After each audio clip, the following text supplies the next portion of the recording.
Good evening all. మనం previous క్లాస్లో Lloyd single mirror method గురించి డిస్కస్ చేసాం. ఈరోజు క్లాస్ ఏంటంటే చాలా చాలా ఇంపార్టెంట్ టాపిక్ మనకి ఇది. ఈ క్వశ్చన్ మనకి ప్రీవియస్గా షార్ట్ ఆన్సర్ క్వశ్చన్ అడుగుతున్నాడు, అందుకని నేను దీన్ని కొద్దిగా షార్ట్ చేశాను. Oblique incidence of a plane wave on a thin film. Oblique incidence of a plane wave on a thin film అన్నది మనకి షార్ట్ ఆన్సర్ క్వశ్చన్ అడుగుతున్నాడు. దీనికి ఉన్న ఇంకొక పేరు ఏంటంటే కొసైన్ లా. ఏంటన్నది cosine law. Oblique incidence of a plane wave on a thin film. మీరు ఆ టైటిల్ చూస్తేనే మీకు ఒక విషయం అర్థం కావాలి. ఆబ్లిక్ కూడా పక్కన పెట్టండి, incidence of a plane wave on a thin film. అంటే ఇక్కడ మనం ఏం చేయాలి, థిన్ ఫిల్మ్ ని తీసుకోవాలి. ఆ థిన్ ఫిల్మ్ పైన ఏం చేయాలి, నువ్వు ఇన్సిడెంట్ చేయాలి. మనం ఇక్కడ మాట్లాడుతున్న ఆప్టిక్స్ కాబట్టి ఏం ఇన్సిడెంట్ చేయాలి, లైట్ ని ఇన్సిడెంట్ చేయాలి. అంటే థిన్ ఫిల్మ్ అంటే ప్రీవియస్గా మనం మాట్లాడుకున్నప్పుడు చెప్పుకున్నామా, అంటే అది మనకి కలర్స్ ఏ విధంగా ఏర్పడితే బబుల్స్ పైన అన్నది చెప్పుకున్నప్పుడు అక్కడ జరిగేది కూడా ఏంటి, ఆప్టికల్ పాత్ డిఫరెన్స్ అని చెప్పేసి మనం ప్రీవియస్ క్లాస్లో డిస్కస్ చేసాం కదా. మరి బబుల్ చూసారనుకోరా, ఆ బబుల్కి ఏదైతే వాటర్ లిక్విడ్ డ్రాప్ ఏదైతే లిక్విడ్తో తయారు చేయబడింది కదా బబుల్ అన్నది, ఆ బబుల్ థిక్నెస్ ఎంత ఉంటుంది అంటారు మీరు? అంటే లేయర్ థిక్నెస్ అది చాలా సన్నగా ఉంటుంది కదా. అంటే అంత సన్నటి ఫిల్మ్ని మనం తీసుకోవాలి. అంటే నువ్వు తీసుకునేటటువంటి ఫిల్మ్ ఎంత సన్నగా ఉంటే అంత పెర్ఫెక్ట్ ఇంటర్ఫిరెన్స్ ప్యాటర్న్ని మనం అక్కడ అబ్జర్వ్ చేయొచ్చు. అంటే ఇక్కడ తీసుకోవాల్సిన ఫిల్మ్ ఏంటంటే బాగా సన్నపడి థిన్ అనమాట.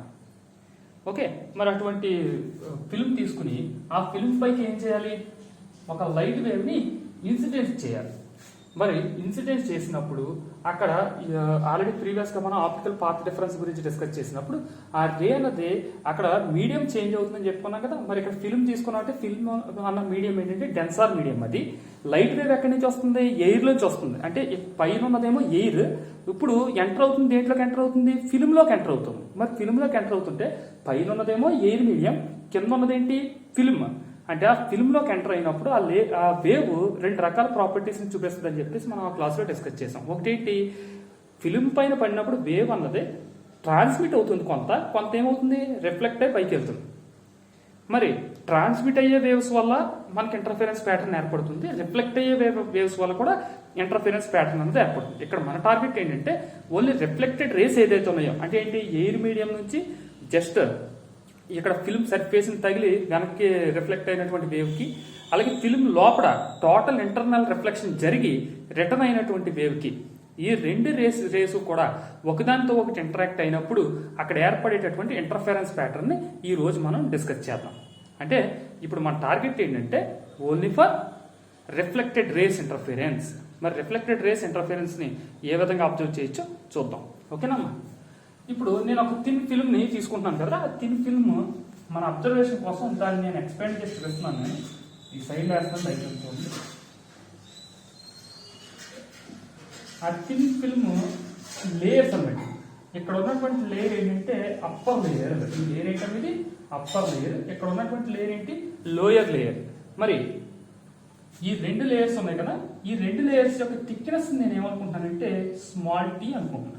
అంటే ఈ రెండు లేయర్స్ మధ్యలో ఉన్నటువంటి థిక్నెస్ అంటే ఫిల్మ్ థిక్నెస్ అనమాట. అంటే ఇక్కడ టీ ఏం తెలియజేస్తున్నామా, ఫిల్మ్ థిక్నెస్ ని తెలియజేస్తుంది. బాగుంది. మరి ఈ ఫిల్మ్ పైకి ఏం పడుతుంది, లైట్ వేవ్ అనేది ఇన్సిడెంట్ అవుతుంది with some angle, oblique angle. Okay, ఎప్పుడైతే దీనిపైకి ఒక లైట్ వేవ్ ఈ డైరెక్షన్ లో ఇన్సిడెంట్ అయింది, ఓకేనమ్మా, ఇది ఇన్సిడెంట్ అవుతున్నటువంటి లైట్ అన్నమాట. లెటెస్ట్ టేక్ ఆ వాల్యూ నేను ఏమని తీసుకుంటానంటే ఏ అని తీసుకుంటాను. ఇన్సిడెంట్ అవుతున్నటువంటి వేవ్ ఏంటి, ఏ. మరి ఎప్పుడైతే ఏ అనే వేవ్ దీనిపైన ఇన్సిడెంట్ అయిందో ఇక్కడ ఏం జరగాలి, కొంత ట్రాన్స్మిట్ అవి లోపలికి వెళ్ళాలి. ఇలా ట్రాన్స్మిట్ అయ్యి లోనికి ఎంటర్ అయింది వేవ్. కానీ కొంత పాటు ఏం జరగాలి, ఎప్పుడైతే మనకు మీడియం మారిపోయిందో, ఇక్కడ ఉన్నటువంటి మీడియంని M1 అనుకోండి, ఇక్కడ ఉన్నటువంటి మీడియంని M2, అంటే ఇది డెన్సార్ మీడియం. ఇది ఎందుకంటే ఇక్కడ తీసుకున్నది ఫిల్మ్ కాబట్టి, ఇదేమో ఎయిర్ మీడియం. మీరు ఒక విషయాన్ని గుర్తుంచుకోండి, ఎయిర్కి రిఫ్రాక్టివ్ ఇండెక్స్ వాల్యూ వచ్చేసి 1 అమ్మా. ఎయిర్ రిఫ్రాక్టివ్ ఇండెక్స్ వాల్యూ ఎంతమ్మా, 1. ఇక్కడ తీసుకున్నది ఎయిర్ మీడియం కాబట్టి దీన్ని మ్యూ ఎయిర్ అంటున్నాను నేను, దాని వాల్యూ వచ్చేసి 1. ఇక్కడ తీసుకున్న ఫిల్మ్ రిఫ్రాక్టివ్ ఇండెక్స్ నాకు తెలియదు, దాన్ని మ్యూ అనుకుంటున్నాను నేను. అంటే ఫిల్మ్ రిఫ్రాక్టివ్ ఇండెక్స్ ఎంతమ్మా, mu. Air refractive index value వచ్చేసి 1, మర్చిపోకండి. ఓకే, ఈ లైట్ రే అన్నది ఇక్కడ అప్పర్ సర్ఫేస్ టచ్ అయ్యి కొంత ఏమైంది, ట్రాన్స్మిట్ అయింది. మరలా కొంత పార్ట్ ఏమైందమ్మా, రిఫ్లెక్ట్ అయిపోయి ఈ డైరెక్షన్ లో వెనక్కి వెళ్ళిపోయింది. ఓకే, ఒకసారి అక్కడ మన టెక్స్ట్ బుక్ టెర్మినాలజీ ఏదైతే వాడాడో అదే లెటరింగ్ మనం కూడా యూజ్ చేద్దాం. ఓకే, ఇక్కడ నుంచి ఇక్కడ టచ్ అయింది కదా, ఇది అప్పర్ సర్ఫేస్. దీని వాల్యూ నేను ఏమంటానంటే బి అనుకుంటున్నా. ఇది లోయర్ సర్ఫేస్ టచ్ అయింది కదా, దీన్ని వచ్చేసి సి అనుకుంటున్నాను. అంటే ఇక్కడ చూస్తే ఎప్పుడైతే ఈ రే అనేది ఏ నుంచి వచ్చినటువంటి రే ఏదైతే ఉందో అది ట్రాన్స్మిట్ ఎలా వచ్చి లోయర్ సర్ఫేస్ ని టచ్ చేసిందో, మళ్ళీ ఈ ఫిల్మ్ దగ్గర లోయర్ సర్ఫేస్ ని టచ్ అయ్యగానే ఏమవ్వాలి, కొంత పార్ట్ రిఫ్లెక్ట్ అవ్వాలి, మళ్ళీ కొంత పార్ట్ ట్రాన్స్మిట్ అవ్వాలి. ఓకే, మనకు ట్రాన్స్మిషన్ గురించి ఇక్కడ అవసరం లేదు కాబట్టి నేను ఓన్లీ రిఫ్లెక్టెడ్ రే గురించి నేను ఆలోచిస్తున్నాను. నెక్స్ట్ ఏంటి, ఏ రిఫ్రాక్టివ్ ఇండెక్స్ వాల్యూ కూడా గుర్తుంచుకోండి, అది డయాగ్రామ్ లో చూపించడం అవసరం లేదు.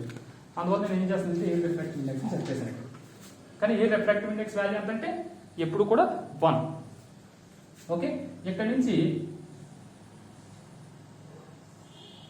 రిఫ్లెక్ట్ అయినటువంటి రే ఏదైతే ఉందో ఆ రిఫ్లెక్ట్ అయిన రే మరలా ఏమవుతుందమ్మా,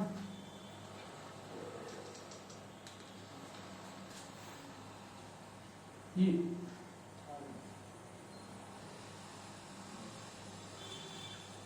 మళ్ళా ఇక్కడ నుంచి ట్రాన్స్మిట్ అయ్యి ఇలా అవుట్ సైడ్ పాత్ కి ఇలా వెళ్ళిపోతుంది. ఓకే, అంటే ఇక్కడ నువ్వు వేవ్స్ కనుక గమనిస్తే ఒక వేవ్ లోపలికి ఎంటర్ అయినప్పుడు ఏం జరిగిందమ్మా, ఇక్కడ సర్ఫేస్ దగ్గర కొంత రిఫ్లెక్షన్ జరిగింది, మళ్ళీ లోపలికి ఎంటర్ అయింది. ఎంటర్ అయిన తర్వాత ఏమైంది, మళ్ళీ రిఫ్లెక్ట్ అయ్యి వెళ్ళిపోయింది. ఇక్కడ జరిగేటటువంటి రిఫ్లెక్షన్ అంటే ఆల్రెడీ ఇక్కడ రిఫ్లెక్ట్ అయింది, మళ్ళీ అగైన్ లోపల రిఫ్లెక్ట్ అయింది కదా, దాన్ని ఏమంటారంటే టోటల్ ఇంటర్నల్ రిఫ్లెక్షన్ అని అంటాం. ఏమంటామా, టోటల్ ఇంటర్నల్ రిఫ్లెక్షన్ అని అంటాం. అంటే అక్కడ జరిగేది ఏంటి, టోటల్ ఇంటర్నల్ రిఫ్లెక్షన్ అన్నది జరుగుతుంది. మరి ఇక్కడ కానీ నువ్వు గమనిస్తే ఒక నార్మల్ ని డ్రా చేసి, అంటే మనకి యాంగిల్ ఫైండ్ అవుట్ చేయడం కోసం ఏం చేస్తారంటే ఎక్కడైతే రిఫ్లెక్ట్ అయిందో కరెక్ట్ గా దాని మిడ్ పాయింట్ నుంచి ఏం చేస్తారంటే ఒక నార్మల్ ని డ్రా చేయండి అలా. ఓకే, ఒక నార్మల్ అలా డ్రా చేసుకోండి. డ్రా చేస్తే ఇప్పుడు మీరు జాగ్రత్తగా గమనిస్తే కనుక ఇక్కడ ఏదైతే లైట్ రే అన్నది ఎంటర్ అవుతుందో ఇక్కడ ఉండేటటువంటి యాంగిల్ ఏంటంటే ఇన్సిడెంట్ యాంగిల్. అక్కడ ఉండే యాంగిల్ ఏంటమ్మా, ఇన్సిడెంట్ యాంగిల్. మరి ఇది ఇన్సిడెంట్ యాంగిల్ కదా, ఇక్కడ జరిగే ట్రాన్స్మిషన్ ఎక్కడైతే జరుగుతుందో ట్రాన్స్మిషన్ జరుగుతున్నప్పుడు అక్కడ లోపలికి వెళ్ళినటువంటి వేవ్ ఏమంటారంటే రిఫ్రాక్టెడ్ వేవ్ అంటాం. రిఫ్లెక్షన్ వేరు, రిఫ్రాక్షన్ వేరు.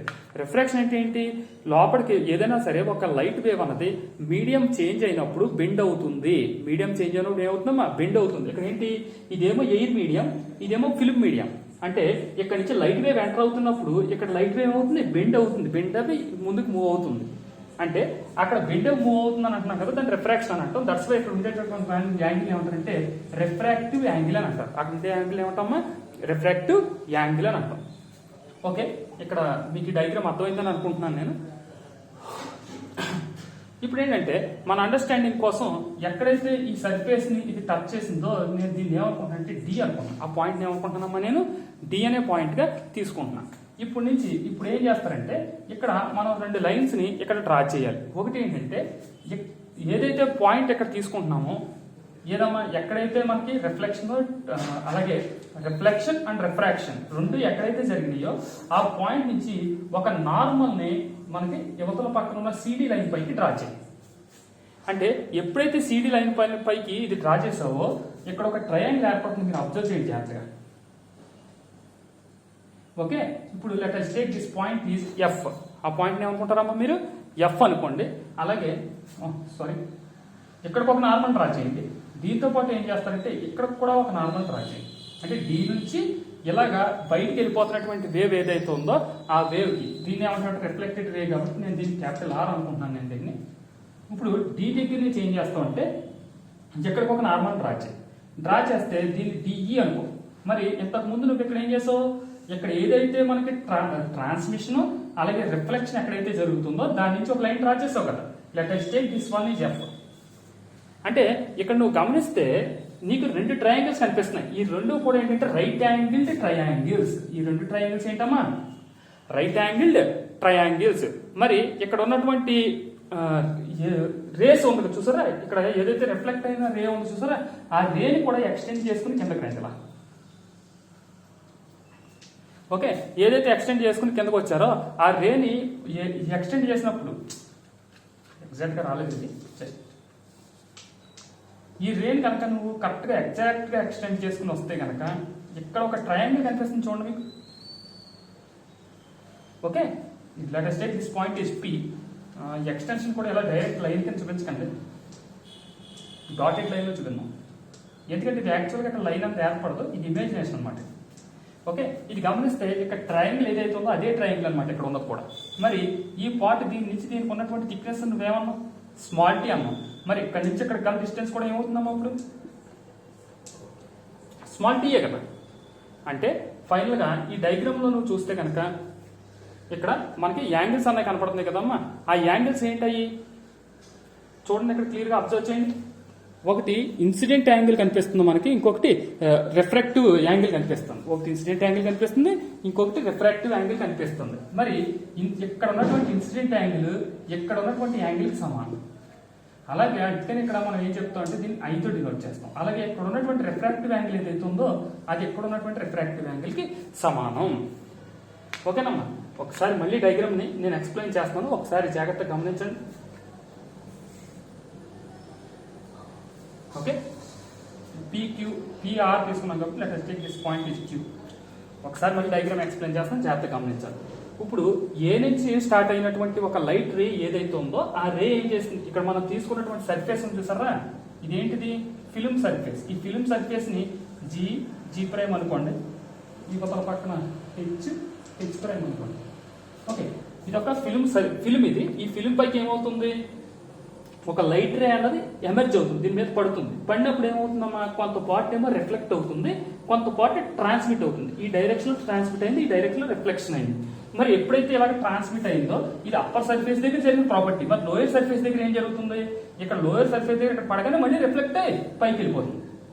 మరి యువతల నుంచి కూడా ఏమవుతుంది, ఒక రేలో రిఫ్లెక్ట్ అయ్యి పైకి వెళ్ళింది. మరి ఎక్కువ ఏది ట్రావెల్ చేస్తుంది అంటే లోపలికి వెళ్ళినటువంటి వేవ్ ఎక్కువ ట్రావెలింగ్ అన్నది చేస్తుంది అక్కడ. ఎందుకంటే ఇది లోపలికి వెళ్ళి మళ్ళీ రిఫ్లెక్ట్ అయి పైకి వెళ్తుంది కాబట్టి. మరి కొంతసేపటికి ఈ వేవ్ రెండు రిఫ్లెక్టెడ్ వేవ్స్ ఏమవుతాయంటే ఇంటరాక్ట్ అవుతాయి. ఆ ఇంటరాక్ట్ అయినప్పుడు అక్కడ ప్రాపర్టీని మనం కట్టాలి. అంటే ఇక్కడ ఒక క్లారిటీ రావాలి మీకు. ఏంటి, సర్ఫేస్ దగ్గర జరిగినటువంటి రిఫ్లెక్షన్కి అలాగే లోపలికి ట్రాన్స్మిట్ అయ్యి రిఫ్లెక్ట్ అయ్యి చూసారా, ఆ రిఫ్లెక్ట్ అయిన వేవ్కి పాత్ డిఫరెన్స్ని అక్కడ క్యాలిక్యులేట్ చేయాలి మనం. అది మన టార్గెట్. ఓకే, అది ఎలా క్యాలిక్యులేట్ చేస్తాం ఏంటో చూద్దాం. దానికంటే ముందు ఏంటి డయాగ్రామ్ మనకు క్లారిటీ ఉండాలి. ఇక్కడ నుంచి వచ్చింది ట్రాన్స్మిట్ అయ్యి రిఫ్లెక్ట్ అయిన వేవ్ ఇది, అలాగే ఇక్కడ డైరెక్ట్ రిఫ్లెక్ట్ అయినటువంటి వేవ్ ఇది. దానికోసం నేను ఏం చేసిన ఒక నార్మల్ని డ్రా చేసింది. That is take thus normal is N. మనం యూజ్ చేయగానే ఎన్ అని ఇక్కడ ఎన్ అనే ఒక నార్మల్ని నేను తీసుకున్నాను. తర్వాత ఏం చేయాలి, ఈ హెచ్ దగ్గర నుంచి ఒక నార్మల్ దీని మీద డ్రా చేయండి. అలాగే ఇక్కడ ఈ పాయింట్ దగ్గర నుంచి అంటే ఇక్కడ ఉన్నటువంటి పాయింట్ పి అనుకున్నాం, క్యూ అనుకున్నాం కదా, ఇక్కడ ఇది పాయింట్ ఏంటిది బి, ఇది ఫస్ట్ అని చెప్పేది బి. ఈ బి పాయింట్ దగ్గర నుంచి ఒక నార్మల్ ఇక్కడ డ్రా చేయండి. మీరు ఈ నార్మల్ గీసిన తర్వాత ఏంటి, ఇక్కడ రిఫ్రాక్టివ్ యాంగిల్ ఉండడం వల్ల ఇక్కడ కూడా ఎగ్జాక్ట్ గా ఇది రిఫ్లెక్ట్ అయినటువంటి వేవ్ కాబట్టి ఆటోమేటిక్ ఈ వేవ్ కి ఇక్కడ ఉండే యాంగిల్ కూడా రిఫ్రాక్టివ్ యాంగిల్. మరి అలాగే యువతల పక్కన ఇది అయ్యి ఉండడం వల్ల ఇక్కడ ఉండేటటువంటి యాంగిల్ కూడా ఏంటి, ఐ. అంటే ఇందులో నీకు మొత్తం ట్రయాంగిల్స్ చూడమ్మా. ఇక్కడ ఒక ట్రయాంగిల్ కనిపిస్తుందా నీకు, ఏంటో ట్రయాంగిల్ డిబిఎఫ్. అలాగే ఇక్కడ ఒక ట్రయాంగిల్ కనిపిస్తుంది, ఏంటది ఈడిబి. మనకు అక్కడ రెండు ట్రయాంగిల్స్ కనిపిస్తున్నాయి అమ్మా. ఓకే, దాంతోపాటు ఇక్కడ ఒక ట్రయాంగిల్ కూడా మీకు కనిపిస్తుంది, ఇక్కడ ఉండేటటువంటి యాంగిల్ కూడా 90 degrees. ఏంటది కూడా C.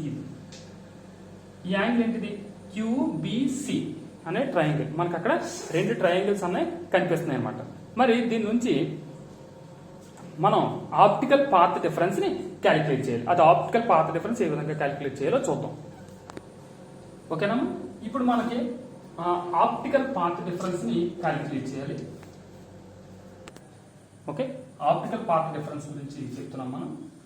Optical path difference. Optical path difference అంటే మనం ఏం చెప్తుంటే దీన్ని ఇప్పుడు కూడా డెల్టాతో డినోట్ చేస్తాం. పాత్ ఇన్ ఫిల్మ్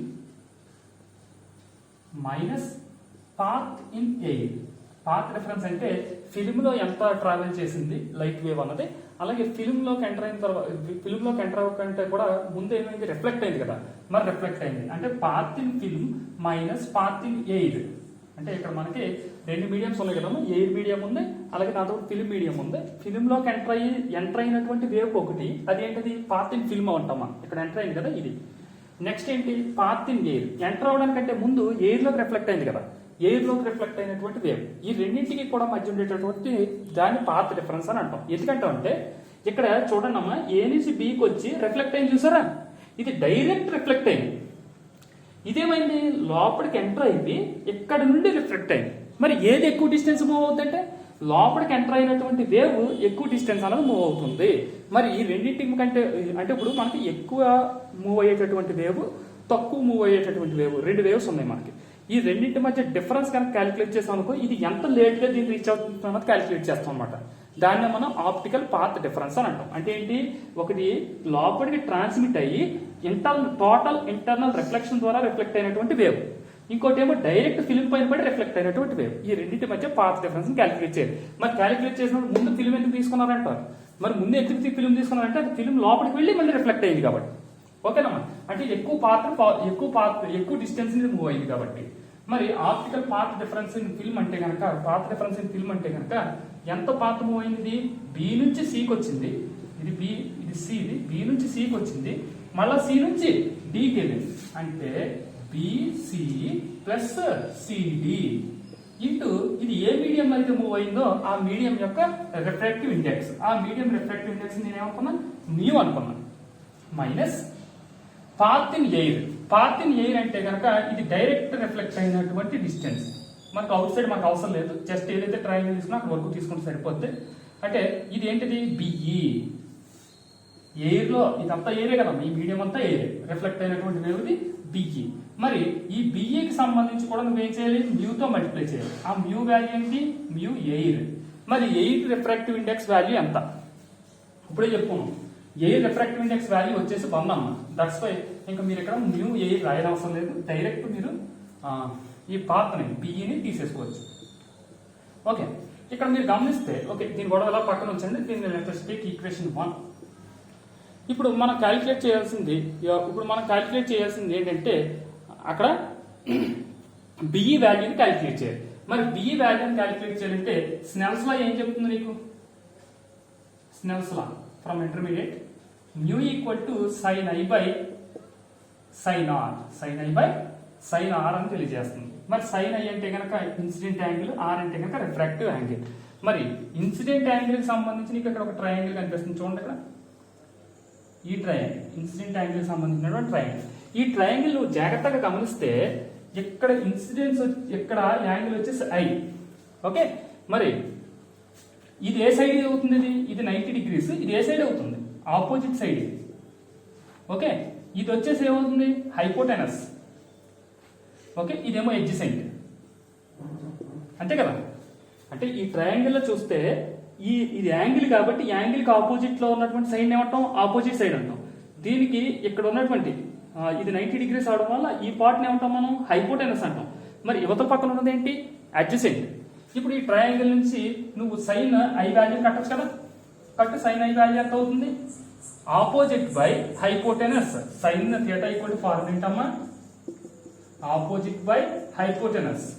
మరి ఆపోజిట్ వాల్యూ ఎంత, BE by sine I value నేను ఇక్కడ క్యాలిక్యులేట్ చేస్తున్నాను, బిఈ బై హైపోటెనస్ అంటే ఎంత, BD by sine R value calculate చేయాలి. మరి సైన్ ఆర్ వాల్యూ అంటే ఇది కదా. మరి ఇక్కడ కూడా ఉన్నది ట్రయాంగిలే కదా. మరి ఈ ఆర్కి ఆపోజిట్ లో ఉండేదాన్ని ఏమంటాం, ఆపోజిట్ సైడ్ అని అంటాం, యాంగిల్ కి ఆపోజిట్ లో ఉండేదాన్ని. మరి అలాగే ఈ హైపోటెనస్ మళ్ళీ ఇదే కదా, బీడీఏ కదా. ఇదేంటిది, అడ్జసెంట్. ఓకే, ఇప్పుడు మళ్ళీ హైపోటెనస్ కామన్ గా ఉండిపోయింది, దీనికి ఆపోజిట్ లో ఉన్నది ఏంటంటే డిఎఫ్ అనమాట. అంటే మళ్ళీ సైన్ ఆర్ ఫార్ములా ఏంటి చెప్పండి. ఇప్పుడు దాన్ని బట్టి ఆపోజిట్ బై హైపోటెనస్, ఆపోజిట్ ఎంత, డిఎఫ్ బై హైపోటెనస్ వాల్యూ ఎంత, బిడి. మరి ఇక్కడ బీడీ బీడీ క్యాన్సిల్ అయిపోతే కనుక ఈక్వల్ టు ఇక్కడ వచ్చేది ఏంటి, బిఈ బై డిఎఫ్. ఓకే, మనకు ప్లేస్ సరిపోదు కాబట్టి నేను చెప్పేసి డైరెక్ట్ వేస్తున్నాను దీన్ని. బిఈ బై డిఎఫ్ వచ్చిందమ్మా. ఎలా వచ్చిందో అర్థమైంది కదా మీకు. అంటే ఫైనల్ గా ఇక్కడ నాకు వచ్చినటువంటి ఆన్సర్ ఏంటంటే బిఈ బై డిఎఫ్ వచ్చింది. నా టార్గెట్ ఇక్కడ ఏంటి, దీన్ని కట్టాలి కదా, ఇందులో పుట్ చేస్తే నాకు ఈ వాల్యూ కావాలి. కాబట్టి బిఈ ఈక్వల్ టు ఏమవుతుందమ్మా దీని నుంచి BE equal to mu into DF. BE equal to mu into DF. ఈ వాల్యూ అట్టుకొచ్చి ఇందులో పుట్ చేయండి. అప్పుడు ఏమవుతుందమ్మా delta equal to mu into BC. BC తర్వాత ఇక్కడ చూడండి బీసీ ప్లస్ సిడి అని ఉంది. ఇక్కడ సిడి అంటే ఏంటమ్మా సిఎఫ్ ప్లస్ ఎఫ్డి. చూడమ్మా జాగ్రత్తగా ఇక్కడ మనకి ఏముందంటే బీసీ ప్లస్ సిడి ఉంది. మరి సిడి అంటే ఏంటి సిఎఫ్ ప్లస్ ఎఫ్డి. అంటే దీన్ని ఏం రాయొచ్చు సిఎఫ్ ప్లస్ డిఎఫ్ అని రాసిన తప్పేం కదా. ఎఫ్డి అన్న డిఎఫ్ అన్న ఒకటే డిస్టెన్స్. అది ఇక్కడ డిఎఫ్ ఉంది కదా డిఎఫ్ రాస్తాం. అంటే ఇది అయిపోయింది. మైనస్ ఇప్పుడే కదా నువ్వు బిఈ వాల్యూ పెట్టావు. బిఈ వాల్యూ ఎంత మ్యూ ఇంటూ డిఎఫ్. ఇప్పుడు దీంట్లో చూస్తే ఇక మిగిలిన టర్మ్ ఏంటి మ్యూతో కనుక మల్టిప్లై చేస్తే ఇది ఇక్కడ మిగిలిన ఏంటమ్మా mu into BC plus CF plus mu into DF minus mu into DF cancel అయిపోతాయి. ఇంకా మిగిలిన టర్మ్ ఇదే కదా. అక్కడ మిగిలిన టర్మ్ అదే కదమ్మా. మరి ఇక్కడ చూస్తే ఈ ఈక్వేషన్ నువ్వు గమనిస్తే ఇక్కడ బీసీ కనిపిస్తుంది. ఇక్కడ చూడమ్మా మరి ఎక్కడున్న ట్రయాంగిల్ ఒకటే. మీరు గమనించండి ఈ ట్రయాంగిల్ అండ్ ఈ ట్రయాంగిల్ ఏంటి బీసీక్యూ అండ్ ఆల్సో క్యూసిబి పి. ఈ రెండు ట్రయాంగిల్స్ కూడా ఒకటే కదా. మరి ఇక్కడ బీసీ వాల్యూని నువ్వు ఎలా రాయొచ్చు సిపి కింద రాయొచ్చు కదా. ఇక్కడ చూడు ఇక్కడ బీసీ ఉంది కదా. ఈ బీసీని ఎలా రాయొచ్చాము నువ్వు సిపిగా కన్వర్ట్ చేయొచ్చు. కన్వర్ట్ చేసి చూడండి ఏమవుతుందో delta equal to mu into CP plus CF. అర్థమైందమ్మా మీకు. ఇక్కడ బీసీ ఉందరా నాకు ఈ వాల్యూ బీసీ. మరి ఈ రెండు ఈక్వల్ ట్రయాంగిల్స్ కాబట్టి ఈ బీసీ వాల్యూ దేనికి సమానం సిపికి సమానం. కాబట్టి నేను బీసీకి ఎలా రాశానంటే సిపిగా రాశాను. ఇక్కడ చూస్తే నీకు రెండు టర్మ్స్ కనిపిస్తున్నాయి. ఒకటేంటి సిపి రెండవది సిఎఫ్. చూడండి ఎక్కడ ఉన్నాయి సిపి. చూడండి సిపి ప్లస్ సిఎఫ్. సిఎఫ్ అంటే ఇదేమో సిపి ఇది సిఎఫ్. రెండింటిని టోటల్ చేయమంటాడు. అంటే దీనికి కామన్గా నువ్వు ఏం రాయొచ్చు పిఎఫ్ గా రాయొచ్చు కదా. అర్థమైందమ్మా. ఇక్కడ ఉన్నదేమో ఎఫ్ రా. ఇప్పుడు నువ్వు అక్కడ వస్తుంది ఏంటి సిపి ప్లస్ సిఎఫ్ అంటున్నావు. సిపి ప్లస్ సిఎఫ్ అంటే ఈ రెండింటిని ఏం చేయొచ్చు నువ్వు కలిపేసి డైరెక్ట్ పిఎఫ్ గా రాసేయచ్చు. రాసేస్తే ప్లస్ డెల్టా ఈక్వల్ టు ఏమొస్తుంది మ్యూ ఇంటూ పిఎఫ్. ఓకేనమ్మా. ఇక్కడ వరకు ఒకసారి అబ్జర్వ్ చేయండి. ఇది ఎలా వచ్చిందో అర్థమైందని అనుకుంటున్నా. సిపి ప్లస్ సిఎఫ్ అంటే కనుక డైరెక్ట్ పిఎఫ్ గా రాయొచ్చు. ఓకేనమ్మా. మనం ఫైనల్ ఏంటంటే delta equal to mu into PF అని డెరైవ్ చేసాం. అయితే మన టార్గెట్ ఏంటంటే కొసైన్ లా కట్టడం. కొసైన్ లా కట్టాలంటే మనకు వచ్చే ఆన్సర్ కాసులు ఉండాలి. దానికోసం నేను ఏం చేస్తున్నానంటే ఇక్కడ ఒక ట్రయాంగిల్ అని చూడండి. ఈ ట్రయాంగిల్ ఒకటే అని చెప్పాను నేను అంతకు ముందే. ఈ రెండు ట్రయాంగిల్స్ ఒకటే అని చెప్పాను. మరి ఇక్కడ యాంగిల్ ఆర్ అయినప్పుడు ఎక్కడ యాంగిల్ కూడా ఎంత ఉంటుంది ఆర్. అంటే ఈ రెండు యాంగిల్స్ కూడా ఏంటమ్మా ఆర్. ఇప్పుడు నేను దీని నుంచి ఒక పెద్ద ట్రయాంగిల్ దాన్ని ఇమేజిన్ చేస్తున్నాను నేను. చూడండి ఆ ట్రయాంగిల్ ఏంటన్నా ఇదిగో ఈ ట్రయాంగిల్ని నేను ఇమేజిన్ చేస్తాను. ఇక్కడ ఒక ట్రయాంగిల్ కనిపిస్తుంది కదా. ఈ ట్రయాంగిల్ ఇక్కడ యాంగిల్ ఎంత 90 degrees. మళ్ళీ మీరు కనుక ఈ ట్రయాంగిల్ ఎలా రొటేట్ చేసి కనుక చూస్తే అంటే ఇక్కడ చూడండి నేను ఆ ట్రయాంగిల్ రొటేట్ చేసి చూపిస్తాను మీ అండర్స్టాండింగ్ కోసం. ఇది ఈ పార్ట్ అన్నమాట. ఈ పార్ట్ ఏంటిది బిఈ. ఇక్కడ యాంగిల్ 90 degrees. ఓకే. నెక్స్ట్ ఈ పార్ట్ ఇవ్వండి. ఇది వచ్చేసి హైపోటెనస్. ఇక్కడ ఉన్న యాంగిల్ ఆర్. ఇది ఆపోజిట్ ఎడ్జసెంట్. అదే కదా అక్కడ ఉంటా. ఆ ట్రయాంగిల్ చూసుకోండి. అంటే మన అండర్స్టాండింగ్ కోసం అయితే మీరు పబ్లిక్ ఎగ్జామ్ అయితే ఏం వేయని అవసరం లేదు. మనకి దీని నుంచి కాస్ ఆర్ వాల్యూ కావాలి.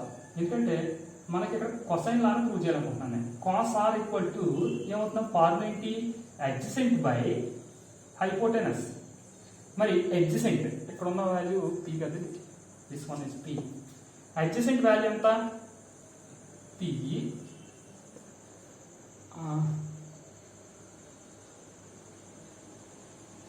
ఓకే పి బై ఈ కాదా. ఓకే సారీ ఇది ఈ అనుకున్నాం కదా, ఇది ఎఫ్. ఇది చూడమ్మా, చిన్న మిస్టేక్ వేసాక ఇది ఎఫ్, ఇది ఈ కాదు, అంటే ఇది ఈ కాదు, ఇది ఎఫ్. ఇది ఒకసారి చూసుకోండి, ఈ టర్మ్ ఇది ఇక్కడ ఉన్నది ఈ టర్మ్. ఓకే, ఇది ఎఫ్ అనేది తీసుకున్నాం మనం, కేర్ఫుల్గా చూసుకోండి ఒకసారి. అంటే ఇది వచ్చేసి ఎఫ్. ఓకే, మన ఫార్ములా ఏంటి, ఎడ్జసెంట్ బై హైపోటెనస్. మరి ఎడ్జసెంట్ వాల్యూ ఎంత, పిఎఫ్ బై హైపోటెనస్ వాల్యూ ఎంత, బిపి. అంటే మనకు వచ్చినటువంటి ఆన్సర్ ఎంతంటే పిఎఫ్ బై బిపి. ఓకే, ఇప్పుడు దీని నుంచి నాకు ఈ ఈక్వేషన్లో కావాల్సింది ఏంటి, పిఎఫ్. మనకు కావాల్సింది ఏంటమ్మా, ఈ పిఎఫ్ వాల్యూ కావాలి నాకు. మరి పిఎఫ్ ఈక్వల్ టు ఏమవుతుందమ్మా, బీపీ ఇంటూ కాసార్. ఏమవుతుంది, బీపీ ఇంటూ కాసార్ అవుతుంది. చూడండి, మరి PF equal to BP into cos R, కానీ పిఎఫ్ ఈక్వల్ టు మరి బీపీ అంటే ఎంత, బి నుండి పీ కొన్న డిస్టెన్స్. మరి బి నుండి క్యూ కొన్న డిస్టెన్స్ ఎంత, టీ. మరి క్యూ నుంచి పీ కొన్న డిస్టెన్స్ ఎంత, టీ. టీ ప్లస్ టీ అంటే 2t. అంటే దీని ప్లేస్ నేను రాయొచ్చు 2t కాసార్ అని రాయొచ్చు. ఓకేనమ్మా, ఇప్పుడు ఈ పిఎఫ్ వాల్యూ కనుక, let us take this one is 2. PF value కనుక ఈక్వేషన్ నెంబర్ 2లో కనుక పుట్ చేస్తే ఏమవుతుందమ్మా, డెల్టా ఈక్వల్ టు, అంటే optical path difference, delta equal to mu into 2ని ఎలా రాసుకుంటున్నాం, 2μt కాసార్.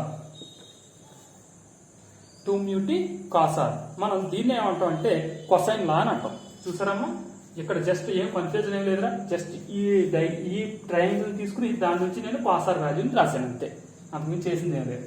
మొత్తం మీద ఫైనల్ ఏమొచ్చింది, డెల్టా ఈక్వల్ టు 2μt కాసార్ వచ్చింది. ఈ లాని ఏమంటాం మనం, కొసైన్ లా అని అంటాం. అయితే ఇక్కడ దీనికి సంబంధించి మనకి రెండు కండిషన్లు ఉంటాయి అనమాట. మనం ఏం చెప్తున్నాం, రిఫ్లెక్ట్ అయినటువంటి రేస్ రెండు కూడా, అంటే ఒకటి సర్ఫేస్ నుంచి రిఫ్లెక్ట్ అయినటువంటి రే, రెండవది ట్రాన్స్మిట్ అయ్యి టోటల్ ఇంటర్నల్ రిఫ్లెక్షన్ ద్వారా రిఫ్లెక్ట్ అయినటువంటి రే. ఈ రెండు రేస్ కూడా ఒకదానితో ఒకటి ఇంటరాక్ట్ అవుతాయి అని చెప్తున్నాం. మరి ఎప్పుడైతే ఒకదానితో ఒకటి ఇంటరాక్ట్ అయినాయో ఆటోమేటిక్గా అక్కడ ఏమవుతుందమ్మా, ఇంటర్ఫరెన్స్ ప్యాటర్న్ ఏర్పడుతుంది అంటున్నాం. మరి ఇంటర్ఫరెన్స్ ప్యాటర్న్ అంటే మనం ఏం చెప్పుకున్నాం, బ్రైట్ ఫ్రింజెస్ ఏర్పడాలి, అలాగే డార్క్ ఫ్రింజెస్ అన్నది కూడా ఏర్పడాలి. మరి బ్రైట్ ఫ్రింజెస్ ఎప్పుడు ఏర్పడుతుంది, డార్క్ ఫ్రింజెస్ ఎప్పుడు ఏర్పడుతుంది అన్నది ఆల్రెడీ మనం ఆప్టికల్ పాత్ డిఫరెన్స్ లో కూడా మనం మాట్లాడాం. మనకి బ్రైట్ ఫ్రింజ్ ఏర్పడడానికి కండిషన్ ఏంటంటే, దీని వాల్యూ అని చూసారా ఏంటి, 2μt కాసార్ వాల్యూ అని చూసారా, అది ఎంత అవ్వాలంటేనమ్మా 2n + or - 1 × λ/2 అవ్వాలి. దీని వాల్యూ ఎంత అవ్వాలమ్మా, 2n + or - 1 × λ/2 అయినట్లయితే అప్పుడు మనకు అక్కడ ఏం ఏర్పడుతుందంటే బ్రైట్ ఫ్రింజెస్ అన్నీ ఏర్పడతాయి. ఏం ఏర్పడతాయి, బ్రైట్ ఫ్రింజెస్ ఏర్పడతాయి. ఈ కండిషన్స్ గుర్తుంచుకోండి అమ్మ, మీరు ప్రతిసారి డెరైవ్ చేయడం అవసరం లేదు, ఎందుకంటే షార్ట్ ఆన్సర్ ఇస్తున్నాడు, ఇప్పటికే చాలా లెంతీ అయింది. 2n + or - 1 × λ/2 దీని వాల్యూ ఎంత అవ్వాలి, 2n + or - 1 × λ/2 అయినట్లయితే కనుక అక్కడ మనకి ఏం ఏర్పడతాయమ్మా, బ్రైట్ ఫ్రింజెస్ అన్నీ ఏర్పడతాయి. అలా కాకుండా దీని వాల్యూ కనుక n లాంబ్డా కనుక అయినట్లయితే అప్పుడు మనకు అక్కడ ఏం ఏర్పడతాయి, డార్క్ ఫ్రింజెస్ ఏర్పడతాయి. అంటే బ్రైట్ ఫ్రింజెస్ ఏర్పడాలంటే కండిషన్ ఏంటి, 2n + or - 1 × λ/2. అదే డార్క్ ఫ్రింజెస్ ఏర్పడాలంటే n లాంబ్డా. ఏంటి n లాంబ్డా, 2μt కాసార్ వాల్యూ అనమాట. అంటే ఆప్టికల్ పాత్ డిఫరెన్స్, అంటే ఎంత స్పీడ్ గా వెళ్తుందన్న దాని మీద బేస్ అయి ఉంటుంది అనమాట. ఎందుకంటే అక్కడ మనకి నోడ్స్ యాంటీ నోడ్స్ ఇంటరాక్ట్ అయినప్పుడే కదా అక్కడ మనకి కన్స్ట్రక్టివ్ అండ్ డిస్ట్రక్టివ్ ఇంటర్ఫరెన్స్ ఏర్పడతాయి. మరి అలా ఏర్పడాలంటే అప్పుడు మనకు బ్రైట్ ఫ్రింజెస్, డార్క్ ఫ్రింజెస్ అని ఏర్పడాలి. అప్పుడు ఫస్ట్ కండిషన్ వచ్చి 2n + or - 1 × λ/2. రెండో కండిషన్ ఎంత అవ్వాలి, 2μt కాసార్ వాల్యూ ఎంత అవ్వాలమ్మా, n లాంబ్డా అవ్వాలి. ఈ రెండు కండిషన్లు జరిగినప్పుడు మాత్రమే మనకు అక్కడ బ్రైట్ ఫ్రింజెస్, డార్క్ ఫ్రింజెస్ అనే స్క్రీన్ పైన ఏర్పడతాయి. దాన్ని ఉపయోగించి మనం తీసుకున్నటువంటి లైట్ వేవ్ లెంత్ క్యాలిక్యులేట్ చేయొచ్చు. అలాగే అది ఆప్టికల్ పాత్ డిఫరెన్స్ ఎంత అన్నది కూడా క్యాలిక్యులేట్ చేయగలుగుతాం. ఈ విధంగా మనం రిఫ్లెక్ట్ అయినటువంటి లైట్ను ఉపయోగించి అక్కడ ఇంటర్ఫిరెన్స్ ప్యాటర్న్ ఏ విధంగా ఏర్పడుతుంది అన్నది చెప్పొచ్చు. అలాగే దీని మెయిన్ అప్లికేషన్ ఎక్కడ చూస్తాం అంటే మనం ఈ ఈక్వేషన్ చాలా ఇంపార్టెంట్ మాట. ఎందుకంటే ఆ equation colours in thin films అన్న కాన్సెప్ట్ లో మళ్ళీ యూజ్ చేస్తాం నెక్స్ట్ క్లాస్ అది. మరి కలర్స్ ఇన్ థిన్ ఫిల్మ్స్ లో మనం ఏం మాట్లాడతామంటే, ఒక బబుల్ తీసుకున్నారనుకో, సోప్ బబుల్ తీసుకున్నారనుకో, దాని మీదకి లైట్ పడి మళ్ళీ రిఫ్లెక్ట్ అవ్వడం వల్ల ఏమవుతుందంటే అక్కడ మనకి కలర్స్ అనేవి ఏర్పడతాయి. అంటే అక్కడ కలర్స్ ఏర్పడడానికి గల కారణం కూడా ఏంటి, రిఫ్లెక్ట్ అయినటువంటి లైట్, అంటే పైన నార్మల్ మీడియం నుంచి అదే ఎయిర్ మీడియం నుంచి వస్తున్నటువంటి లైట్ బబుల్ సర్ఫేస్ పైన పడినప్పుడు, బబుల్ సర్ఫేస్ అన్నది కూడా ఏంటి, లిక్విడ్ సర్ఫేస్. మరి లిక్విడ్ సర్ఫేస్ పైన పడి మళ్ళీ రిఫ్లెక్ట్ అవుతుంది. అంటే మళ్ళీ ఆ రెండు రేస్ కూడా మళ్ళీ ఇంటరాక్ట్ అవుతాయి. అంటే ఇక్కడ ఆప్టికల్ పాత్ డిఫరెన్స్ అనేది ఫిల్మ్ లోపల ఎలాగైతే జరిగిందో అక్కడ బబుల్ సర్ఫేస్ దగ్గర కూడా సేమ్ అలాగే జరుగుతుంది. అంటే అక్కడ కలర్స్ ఏర్పడితే చూసారా, మీరు ఎప్పుడైనా సోప్ బబుల్ చూస్తే కలర్స్ కనపడడం మీరు అబ్జర్వ్ చేశారా? మరి ఆ కలర్స్ ఏర్పడడానికి కారణం కూడా ఇదే, due to reflection and also transmission of light. దీన్ని ఎక్స్ప్లెయిన్ చేయాలన్నా సరే మనకు ఖచ్చితంగా ఏమి ఉండాలంటే కొసైన్ లా అన్నది చాలా చాలా ఇంపార్టెంట్. కాబట్టి కొసైన్ లా అర్థమైందని అనుకుంటున్నా. చూడండి ఒకసారి, ఓకేనమ్మా. ఈ కండిషన్స్ మాత్రం 2 కండిషన్లో చాలా ఇంపార్టెంట్. అలాగే ఈ ఫార్ములా అయితే చాలా చాలా ఇంపార్టెంట్, మనం డెరైవ్ చేసినటువంటి ఫార్ములా. ఈ ఫార్ములా మళ్ళీ కలర్స్ ఇన్ థిన్ ఫిల్మ్స్ లో యూజ్ చేస్తాం కాబట్టి. Thank you all, see you tomorrow.